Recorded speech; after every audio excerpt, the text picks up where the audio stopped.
Om Namo Bhagavate Vasudevaya. Om Namo Bhagavate Vasudevaya. Om Namo Bhagavate Vasudevaya. Om Namo Bhagavate Vasudevaya. Om Namo Bhagavate Vasudevaya. Om Namo Bhagavate Vasudevaya. Narayanam Namaskritya Naram Chaiva Narottamam Devim Saraswati Vyasam Tato Jayamudiraye Nashtaprayeshva Padreshu Nityam Bhagavata Sevaya Bhagavati Uttama Shloke Bhaktir Bhavati Naishtahi Srimad Bhagavatam Canto 1, Chapter 8, Text 29. Queen Kunti is continuing in her prayers. Naveda kaschit bhagavam shakir shitam tavehamanasya nirnam vidambanam nayasya kaschit dayatosti kadhichit dveshascha yasmin krishamamatir nirnam. Translation and purport by His Divine Grace A.C. Bhaktivedanta Swami Srila Prabhupada. Srila Prabhupada Ki Jai. Jai. Translation. O Lord, no one can understand your transcendental pastimes, which appear to be human and so are misleading. You have no specific object of favor, nor do you have any object of envy. People only imagine that you are partial. Purport. The Lord's mercy upon the fallen souls is equally distributed. He has no one as the specific object of hostility. The very conception of the personality of Godhead as a human being is misleading. His pastimes appear to be exactly like a human being's, but actually they are transcendental and without any tinge of material contamination. He is undoubtedly known as partial to his pure devotees, but in fact, he is never partial, as much as the sun is never partial to anyone. By utilizing the sun's rays, sometimes even the stones become valuable, whereas a blind man cannot see the sun, although there are enough sun rays before him. Darkness and light are two opposite conceptions, but this does not mean that the sun is partial in distributing its rays. The sun rays are open to everyone, but the capacities of the receptacles differ. Foolish people think that devotional service is flattering the Lord to get special mercy. Actually, the pure devotees who are engaged in the transcendental loving service of the Lord are not a mercantile community. A mercantile house renders service to someone in exchange for values. The pure devotee does not render service unto the Lord for such exchange, and therefore the full mercy of the Lord is open for him. Suffering men, needy men, inquisitive persons, or philosophers make temporary connections with the Lord to serve a particular purpose. When the purpose is served, there is no more relation with the Lord. A suffering man, if he is pious at all, prays to the Lord for his recovery. But as soon as the recovery is over, in most cases, the suffering man no longer cares to keep any connection with the Lord. The mercy of the Lord is open for him, but he is reluctant to receive it. That is the difference between a pure devotee and a mixed devotee. Those who are completely against the service of the Lord are considered to be in abject darkness. Those who ask for the Lord's favor only at the time of necessity are partial recipients of the mercy of the Lord. And those who are 100% engaged in the service of the Lord are full recipients of the mercy of the Lord. Such partiality in receiving the Lord's mercy is relative to the recipient, and it is not due to the partiality of the all-merciful Lord. When the Lord descends to this material world by his all-merciful energy, he plays like a human being, and therefore it appears that the Lord is partial to his devotees only. That is not a fact. Despite such apparent manifestation of partiality, his mercy is equally distributed. In the battlefield of Kurukshetra, all persons who died in the fight before the presence of the Lord got salvation without the necessary qualifications, because death before the presence of the Lord purifies the passing soul from the effects of all sins, and therefore the dying man gets a place somewhere in the transcendental abode. Somehow or other, if someone puts himself open in the sun rays, he is sure to get the requisite benefits both by heat and by ultraviolet rays. Therefore, the conclusion is that the Lord is never partial. It is wrong for the people in general to think of him as partial. Jai. Srimad Bhagavatam Ki Jai. Jai. Om Jnana Timirantasya Jnananjana Shrakaya Chakshurmilitam Yena Tasmai Shri Gurave Namaha. Namo Vishnupadaya Krishna Priyasthaya Putale Shmite Bhaktivedanta Swami Niti Namine Namaste Saraswati Devi Gauravani Pracharane Nirvishesha Shunyavadi Paschati Deshatane Panchakalpatarubhyascha kripasindhubhya eva cha patitanam pavanebhyo vaishnavebhyo namo namaha. Jai Shri Krishna Chaitanya Prabhu Nityananda Shri Advaita Gadadhara Shri Vasadi Gaur Bhaktivinoda Hare Krishna Krishna Krishna Hare Hare Hare Rama Rama Rama Hare Hare Hare Krishna.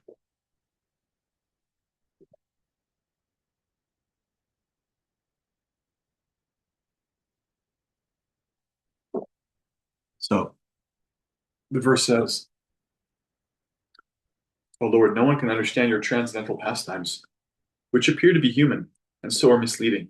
You have no specific object of favor, nor do you have any object of envy. People only imagine that you are partial. So Srimati Kunti Devi is speaking about Krishna's neutrality.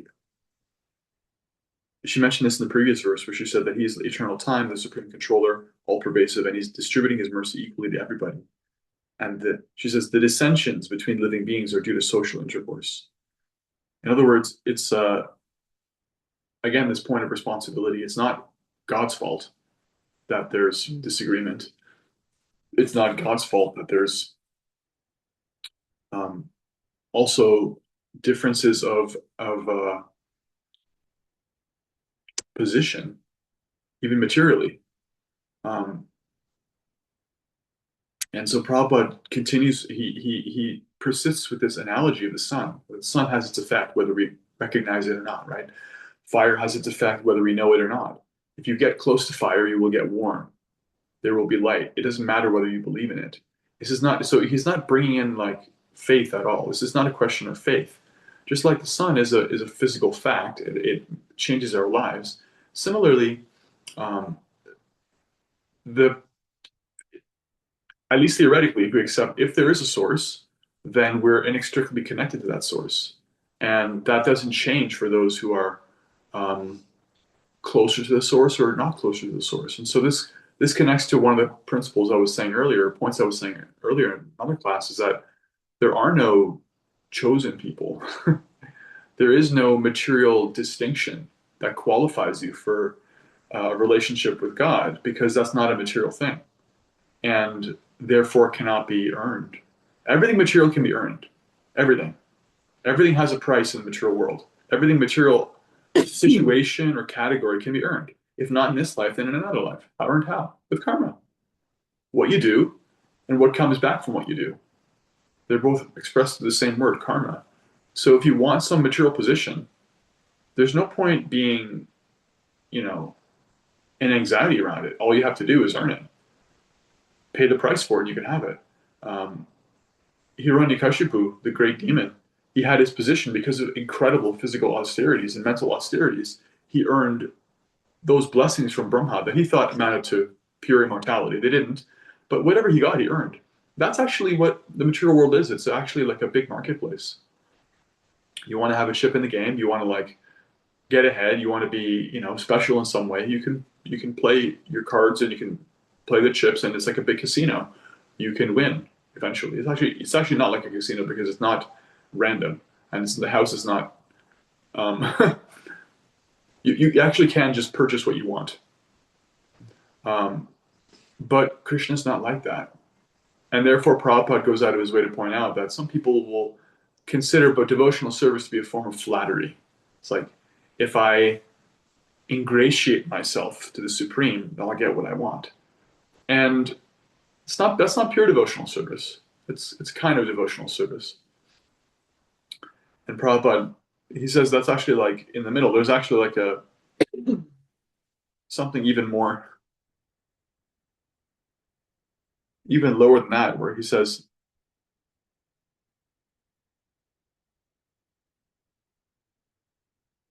those who are completely against the service of the Lord are considered to be in abject darkness. Those who ask for the Lord's favor only at the time of necessity are partial recipients of the mercy of the Lord.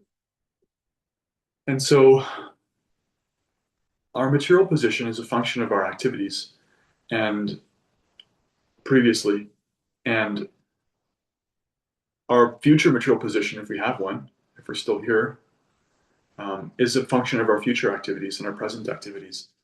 And Krishna, as the super soul, is neutral to all of that because, as the previous verse was saying, he's he's equal in distributing his mercy. He's all pervasive. His function as a super soul is really just to oversee all the comings and goings of the material world, but he has no chip in that game. That's our game.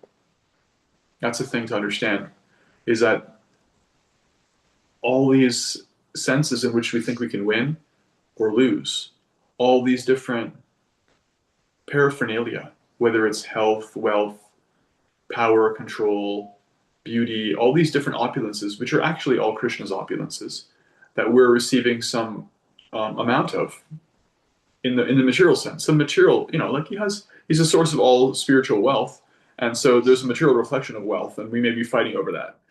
And any other kind of currency, those are all games that materially embodied souls and materially conditioned souls will play, but Krishna has nothing to do with. Right? That's one of the meanings that comes through when Prabhupada is talking about, and Kunti is talking about that. Lord, you're not like a normal human person. You have human-like pastimes, right? And the word in Sanskrit is vidambanam, which means misleading. Vidambana means they're like tricky. Looking at Krishna's pastimes, it may appear, oh yeah, I get Krishna. He's like he's a playful boy. I get it. I was a boy. I'm playful. I can relate to this person. It's like, no. Oh, I get it. He's like this. He's like that. No, he's not. These are plays. These are pastimes for his enjoyment. And the surface level interpretation, therefore, of Krishna's pastimes is always very misleading. Therefore, we find that so many translations of Bhagavad Gita came and went. So many philosophers and linguists and historians have had access to the Vedas and even the Srimad Bhagavatam and just can't understand it. It looks like it's just mythology because it's misleading. Because Krishna doesn't actually have a chip in the game. When he's dancing with these gopis, we may think we can relate to that, but we can't because he doesn't have a chip in the game. These aren't material entities. And they also are not approaching Krishna for material reasons. So Krishna is intersecting the material world, but he doesn't actually have anything to do with it. And the first lesson here is this casts a light on what we're all about as conditioned souls. We have our games. We have our chip in the material game. We're trying to win at it. And there are so many different kinds of paraphernalia in that ongoing struggle. And we have to see that for what it is and be honest about it, radically honest, even if it's kind of gross. And it is. It's kind of a nasty thing. The way that we're trying to own and control Krishna's energy is it's a nasty, ugly thing if we're honest about it. But it helps to see that. That's first. And then second of all is to assess the quality of our approach to Krishna. First of all, are we approaching at all, right? Because the nature of what we're approaching is a consensual relationship. And because of that, Krishna never actually forces himself on anybody, even though it's for their best good. So I think parents can relate to this. Sometimes you see your child is doing something is not good for them. You know it. You can see like every step of the way what's going to happen to them. But if they're old enough and they're willful enough, you know that you can't just stop them, right?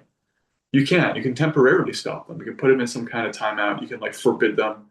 You can cut off their allowance. You can't use the car. But they're just going to sneak out of the house and do it anyway, right? If they're willful enough, if they're old enough. Well, that's the thing. That's what we are. We're grown-up sons and daughters. And Krishna is not a fool. So the ultimate goal is a consensual relationship. Therefore, he's not going to pollute or poison that relationship by forcing that you have to obey me, right? We may do that to each other, actually. We may create systems of control. And we do. We're really good at that. Human beings are really good at creating artificial systems of control. To control others and to be controlled. Prabhupada, his guru, called this the world of the cheaters and the cheated. What does that mean? It means the cheaters are those who are controlling, and the cheated are those who want to be controlled. Or who are so foolish they allow themselves to be controlled. This is always happening in material culture. Krishna is not doing that. So even all the vagaries, all the pollution, all of the mistakes of religion, this is not Krishna's fault. All the control and manipulation, that's not Krishna's doing. He has no desire for that. He gets nothing from that. He's just offering himself. And all religion and all anything else is meant to do is to offer opportunities for people to come closer to him. Right? So then after we've assessed that, oh wow, like, okay, this whole material thing is just like trying to win a game. Then the next question of, well, how am I approaching Krishna? Am I approaching him at all?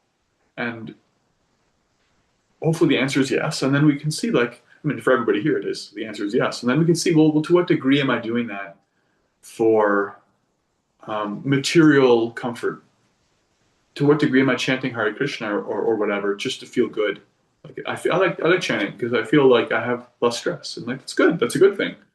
You're chanting Hare Krishna, and but then do you only chant when you're stressed, right? Because then that's the qualification. It's like, well, yeah, I just chant when I'm feeling down, and then that makes me feel better. It's like that's very pious actually.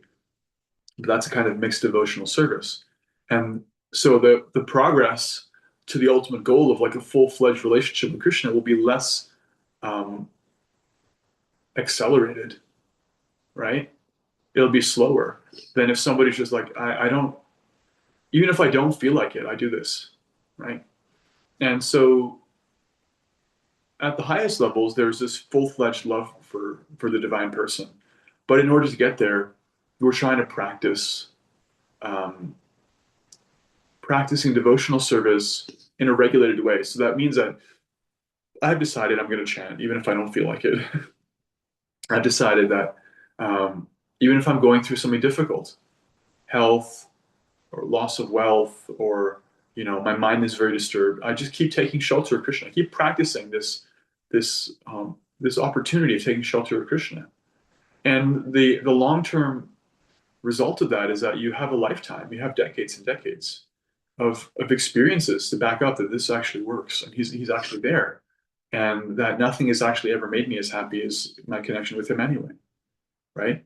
Now that's true right now, but we may not believe it, and that's okay. We don't have to believe it.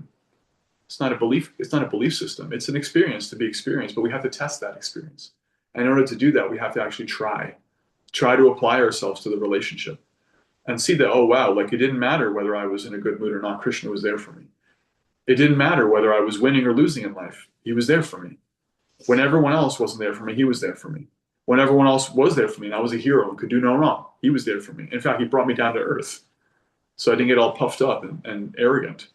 These are the lessons that come from a consistent practice. That's what helps elevate us from, yeah, this is nice, this is cool, feels okay, I like this one, it makes you feel good, to I'm never going to stop. I'm never going to stop chanting. I'm all about this. And I can't think of anything that would be more wonderful for me than to actually have the object of my chanting appear, to really see you, Krishna. That's what helps us get to that point. And then Prabhupada, he concludes the purport by talking about, again, how Krishna, he really isn't partial, because somebody could say, well, yeah, all right, your Krishna isn't involved in the games of the material world, but he clearly plays favorites. Look how he's favoring his pure devotees. He's favoring those who worship him. So he has favorites. It's like, that's a concept we're familiar with, right? Nepotism, favoritism, even in spiritual spheres, for sure. It's a kind of hypocrisy. So we suspect God of it. But Prabhupada points out, just like the sun doesn't decide where it's going to cast its rays, Krishna's like that. And there's a lot of evidence for this in Shastra. So I'm trying to remember. Yeah, there's a nice verse in the sixth canto of Bhagavatam where it's described that Krishna's name and the chanting of Krishna's name and the hearing of his name offers benefit to everybody. And the verse is like this. It says, Sanketyam parihasyam va stopam helinam eva va vaikuntha nama grahanam asheshaga haram viduhu. That if Krishna's name is heard and chanted, even indirectly, Sankirtan means indirectly, like someone says, oh, I'm going to go to, I don't know if you have this in America. In Canada, there's a casino called Casino Rama. I'm going to Casino Rama. Why? I want to spend a lot of money and gamble at Casino Rama. They're saying Rama, right? What are they? They want to Casino Rama to break every single principle. They want to drink. They want to eat all kinds of crazy things. They want to gamble, but still, they're making spiritual advancement in the saying of their name. Parihasana as a joke. If someone makes a joke, oh look at those goofy Hare Krishnas dancing down the street, ha ha, Hare Krishna, Hare Krishna. They just made spiritual advancement. Stobam Helanam. Stobam means as musical entertainment or entertainment. They may actually just they like kirtan because it sounds cool. It's like I like that melody you guys sang. They go home and they like figure it out on their bass guitar and they're like jamming to it. It's just a thing for them. It's just very groovy. They still made spiritual advancement. And Helena means even neglectfully, even out of disrespect. Even if you contemptuously take his name, the effect is still there, right? And that's the point of what I was saying earlier, is that you don't have to believe in a fire in order to be warmed by it, right? It appears to be contradictory to a point I was saying earlier that we're going for a consensual relationship. Where's the consensual relationship if you're like, I can't stand God. To hell with God. I'm so sick of hearing about God. And you're just contemptuously, those Hare Krishnas, to hell with the Hare Krishnas, right? But Krishna, he still shows his mercy. He won't force himself on that person, but there's still pious benefit. The heart becomes purified. And if they wish, then they make further advancement in this life or another. So both principles are harmonized. That Krishna gives his mercy to everybody, but he doesn't give himself away. He doesn't give himself away to anybody until they actually are showing that they really want him. And in that way, he's not partial to anybody, but also he's honoring the free will of everyone. It's honoring the free will when someone says, I really want to see you, Lord, then that they're praying like that, they're chanting like that. And then he gives himself to them. And it's also honoring their free will when they're like shoulder deep in the material energy, just clutching and grabbing, trying to win at life, like one of those game shows where you're stuck in a little phone booth with the air flowing and there's little dollar bills, like grabbing the dollar bills and like, hey, Krishna's all right, fine, have fun, do it, And in the history of the world, we can see so many people: Julius Caesar, Alexander the Great, Mozart, Beethoven, geniuses, powerful people, Hercules, beautiful people, the victors, the champions, who had some time in the sun. They conquered an empire. They had the most beautiful wife, or they were the most beautiful wife. They sired 100 sons. Whatever their currency is, they won them. They had the greatest amount of that currency. There's always some winners, and they had their time. They got to play their game. They won the Super Bowl. They won the World Series. They won everything, and then they die. And then they get to decide if that's what they want to do again. And Krishna's honoring their free will. And at the same time, he's pervasively there. For those who want to kind of like advance, they can advance. And for those even who don't, he's offering the benefit just by hearing his name, just by coming in contact with him indirectly, even neglectfully. So it's a very astonishing phenomenon for a pure devotee that they see like, wow, look at how this world is going on. Kunti Singh, like, you're in everything, but you're not giving yourself away. And you don't have anything to do with this. You're neutral to all these games. You're neutral to everybody, even your pure devotees. And yet, even those who are neglectful of you can still make advancement. What an astonishing thing. It's actually like this deep spiritual amazement, right? She actually uses these kinds of words. So in the next verse, she uses the word is bewildering. She says it twice. Verily, this is bewildering. And then she says, the next verse, this sight is bewildering to me. So this is kind of a consistent quality of the realization of the pure devotee, is the more we know about Krishna, the more bewildering he becomes. Like in a material relationship, the more you get to know somebody, the more boring they become, the more predictable they become, the more it feels like the taste is gone. B.B. King sang, the thrill is gone. It's gone away from me, right? And that's material relationships. But the more advanced one becomes in the relationship with Krishna, the more they're like, wow, are you kidding me? Like they read the Bhagavad Gita for the 30th time, they're like, I didn't expect this to still be so good. It's better. It's just deeper and deeper and deeper.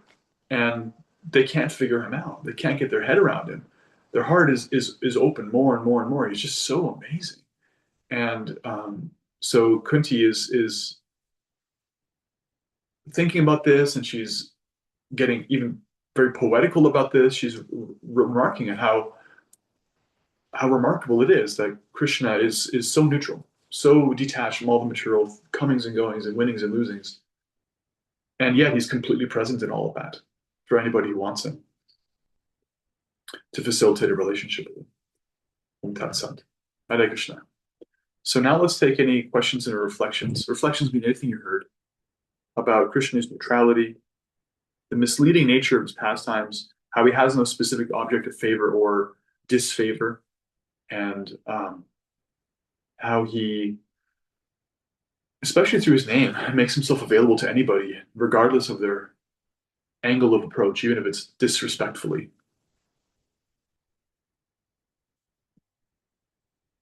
What did you hear?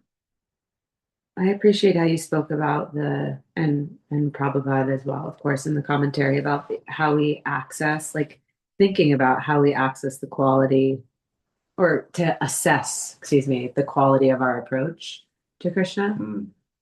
Um, and just that question of how are we approaching him? How am I approaching him? And you also said, am I approaching him at all? Right. And those of us that are practicing devotional service and bhakti and here on listening to this class are approaching him. But to think about on a daily basis, how am I approaching him? The mood. I know we had an abbreviated japa affirmation this morning, but it was also about how you're approaching it in a negative mood, that you're approaching your japa like I have to do this, it's a chore, or is it something that, as you said, like all religions, all spiritual paths are actually an opportunity to get closer to Krishna or get closer to God. Yeah. Um, yeah, and then I really love the sun analogy. It's really good. It is really good. It's really good. And just like the sun doesn't choose where to cast its rays, like Krishna's not up in the sky being like, okay, I'm going to only support you or I'm only going to show up for you, right? It's like that. Shakespeare said, it is in favor. the quality of mercy is not strained, it falleth like the gentle rain from heaven. Mm. You know, Krishna is giving himself in a very like undramatic way. He's there and everything. Mm-hmm. Just like the sun. Like but there's no fanfare. The trumpets don't come out unless you have to live with roosters. There's no trumpet fanfare every time the sun comes out, but it's actually miraculous. Like here it is. Here's the source of heat and energy for the entire solar system. Everything that's living is dependent on it. It's the most dramatic thing you're ever going to see all day. Yeah. And you can get up now. There's something worth seeing. But it's like, no, here it is. You can even sleep through it. Mm-hmm. You can completely sleep through it. But it's there. Yeah. It's just doing its job. Being there for us, giving us a place to play in our playpen. Yeah. In the Gayatri mantras, the sun is one of the objects of meditation. Mm-hmm. In the Vedas, it's described because of this, because it's really easy to see like, wow. If you pause, like, wow, this is a big deal. Appreciating the presence of the Supreme Person in Surya, the demigod of the sun. Beautiful. Thank you. Sun analogy. Mm-hmm. Thanks. What else did you hear?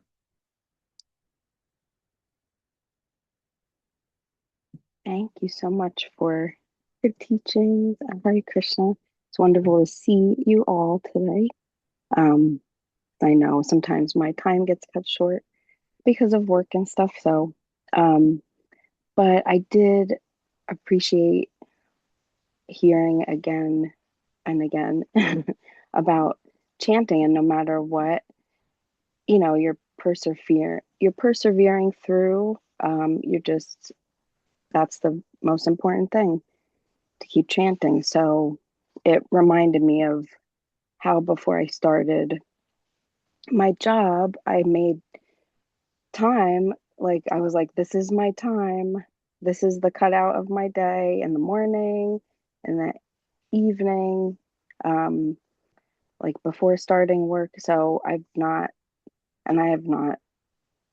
dropped that. So no matter what, it's like that is the most important thing. And within that time, I'm outside walking or and the sun is shining. So Krishna is like right there, it feels like too. But yeah, just to persevere through it and to keep chanting. So Definitely. Yeah, the job affirmation was about approaching chanting with equality, and that's very important. But it was also important is steadiness, like you're saying, just like Yeah. making sure I do it and that I'm always there for it, because that means a lot in relationships. The steadiness is like hell or high water. I'm going to chant. I'm not going to stop. That is an incredibly powerful attitude that attracts Krishna's attention. In fact, in the 11th canto, there's a description of um, there's a verse that describes the ecstasy of a pure devotee. Evam pradaswa priyanama kirtya jatana rago vichit uchai. Asatito roti gayati unmadava nrititi lokabahya. It's an elaborate description of the internal and external ecstasies of a very advanced devotee. And in the purport, one of our acharyas, Madhvacharya, he says that these ecstasies may or may not manifest in the body and mind of a pure devotee. However, there are two things that are measurable that always manifest, and they cannot not manifest. You can't hide them, Mm. and they always are there. And one of them is that in a very advanced devotee, everything that they speak is for the betterment of others. Mm. There's a way in which the quality of their speech is mercy. And the second thing is steadiness. Steadiness is actually an incredibly powerful thing. And therefore we see in saints of every single tradition, they're like, I'm never gonna stop. I'm here for the Lord. No matter what their capacity is, no matter what their situation is, they're just like they're fixed. And so in coming to that stage of like, I want to be like that, creating a regulated practice is incredibly important. And Krishna notices it. And it really comes through. Because sometimes, honestly, some days I'm trying to do what Mahatma Prabhu is reminding me to do, which is like give my heart to the japa and like really be present and be in a positive mood and remember that these beads are my ticket back home to Godhead. And sometimes I can't do it. But just by doing whatever I can, at the end, I always feel Krishna's like affirmation of, okay, thanks, buddy. I feel like you tried. Wasn't perfect, but you ticked the box, and I appreciate you for that. And it's a really big deal. It's like in baseball. When you hit a home run, all you got to do is touch the bases. You just got to touch those bases. You can crawl if you need to, but just touch the bases and get back home. So we're trying to touch our bases.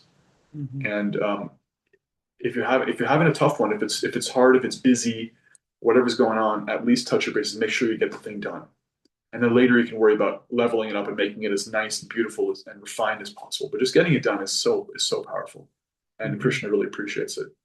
And it's a giant level up actually, because I remember when I started taking a practice, it's like, oh my God, like doing this every day is actually like such a good idea. I felt so good and things started to really accelerate. So Jai. thank you. It does set the mood for the day for sure. Really does. Yeah. Thank you to you guys. Right. Any more reflections? Yeah. Hare Krishna, thank you so much. Great class. I was glad that I finally got the sound. I was missing you guys. But I was going in my mind. I was chanting with you. I love this verse and your lesson. I kept on thinking that I have to sort of put my rational mind aside in all of this. I understand or I have to feel more than I can intellectually understand some of the pastimes. That I can put myself in that place that, oh, I could have done that had I been there or whatever. It's sort of, I just have to just live in this sort of dream of this beauty of the pastimes and the feeling.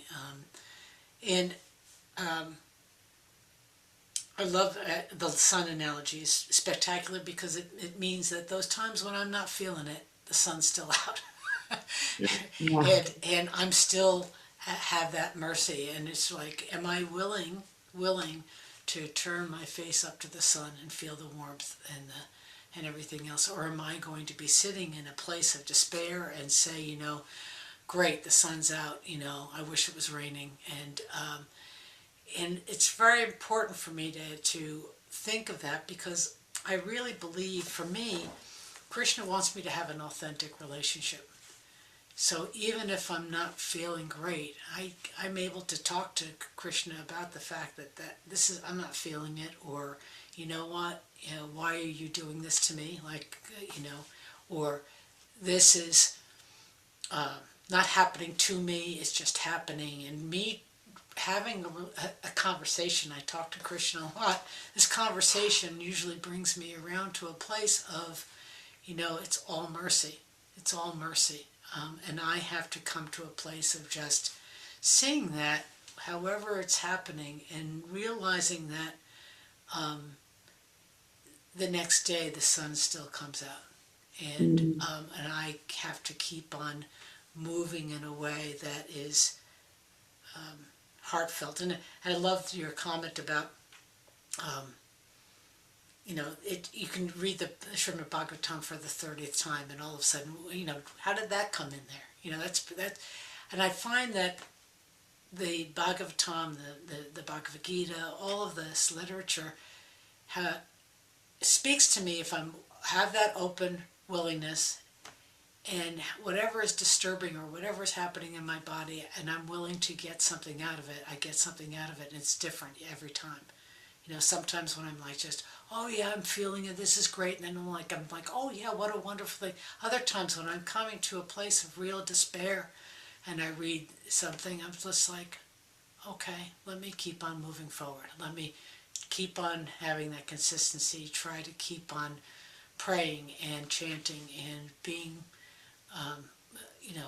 open to all of this. So I really love the class today. Thank you so much. I appreciate it. You're welcome. Thank you. Thank you. And I echo that the relationship that builds between us and these shastras like the Srimad Bhagavatam and the Bhagavad Gita. Because just as much as we're developing a relationship with the holy name, we're also realizing his presence in these transcendental sound vibrations of Bhagavatam.